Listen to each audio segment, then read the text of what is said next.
नमो भगवते वासुदेवाय नमः। आज हम कार्तिक मास महात्म्य के 27वें अध्याय की कथा का श्रवण करेंगे।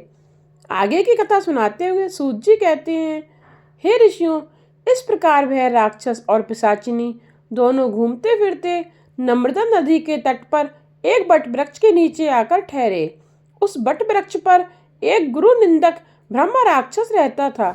उन दोनों को देखकर वह ब्रह्म राक्षस कहने लगा, अरे तुम दोनों कौन हो और किस पाप के कारण इस दशा को प्राप्त हुए हो?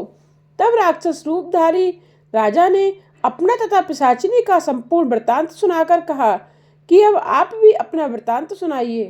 ब्रह्म राक्षस ने अपना वृतांत सुनाते हुए कहा, हे मित्र, बहुत समय पहले मैं मगध देश में प्रवीण सोमदत्त नाम वाला ब्राह्मण था। मैंने अपने को बड़ा भारी विद्वान और महान मानकर अभिमानवश गुरु का अपमान किया। उसी पाप के कारण मैं इस योनि को प्राप्त हुआ हूँ। इस जन्म में भूख से पीड़ित होकर मैंने अनेक ब्राह्मण खा डाले हैं। गुरु का अपमान करने से निश्चय ही ब्रह्म राक्षस की योनि प्राप्त होती है। यह बात मैंने भली भांति जान ली है। तब कलमासपाद ने पूछा, हे मित्र, गुरु की कोटि में कौन कौन आते हैं, कृपया मुझे बतलाइए। ब्रह्म राक्षस ने कहा, वेदों को पढ़ाने वाला अथवा सुनाने वाला, वेदों तथा नीति शास्त्र का व्याख्या करने वाला, वेदों के संदेह को दूर करने वाला, भय निवारण करता, अन्नदाता, शिक्षा देने वाला, बुरे कार्यों से रोकने वाला, पिता, ससुर, मामा, बड़ा भाई, गर्भ से मरण पर्यंत तक 16 संस्कार कराने वाला तथा राजा को शास्त्रों ने गुरु कहा है, इसलिए इन सब की वंदना करनी चाहिए। यह सुनकर कलमासपाद ने आगे पूछा, हे भाई, तुमने अनेक गुरु कहे हैं, इनमें से कोई बड़ा भी है या सभी बराबर हैं? ब्रह्म राक्षस ने कहा, हे मित्र, यद्यपि हम राक्षस हैं और साथ ही भूख प्यास से दुखित भी हैं, परंतु क्योंकि गुरु महिमा के वर्णन से भी कल्याण होता है, इसलिए मैं इसका वर्णन करता हूँ।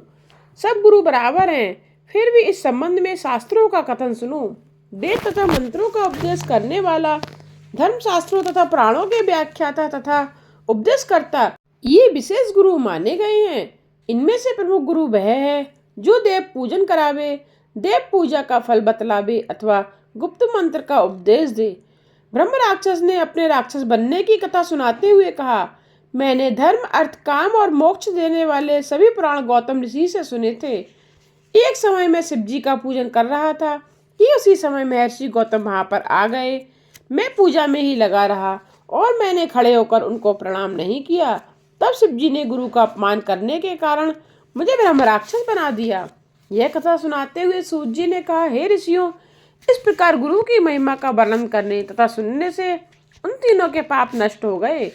ठीक उसी समय उन्होंने कुछ दूर पर गर्ग मुनि को आते देखा तो पिशाचिनी तथा दोनों राक्षस उन्हें अपना भोजन जान दोनों हाथ उठाकर उनकी ओर भागे, परंतु गर्ग मुनि के द्वारा शिव जी का नाम लिए जाने पर उनके समीप न जाकर पिशाचिनी दूर से ही कहने लगी, हे महात्मन, आपको नमस्कार है।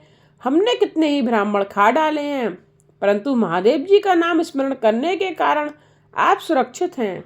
तब गर्ग मुनि ने तुलसी युक्त जल से उनका अभिषेक किया।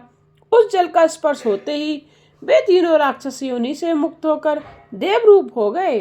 ब्राह्मणी और सोमदत्त विष्णु रूप होकर गर्ग मुनि की स्तुति करने के बाद विष्णु लोक को चले गए। उन दोनों के बैकुंठ जाने के पश्चात श्राप मुक्त राजा कलमासपाद सोच में पड़ गया। उसको इस प्रकार शोक में निमग्न देखकर गुप्त रूप से सरस्वती जी बोली, हे राजन, तुम किसी प्रकार की चिंता मत करो। राज्य सुख भोगने के बाद अंत में तुम्हें भी विष्णु लोक की प्राप्ति होगी। इन वचनों को सुनकर राजा कलमासपाद अत्यंत हर्षित हुआ।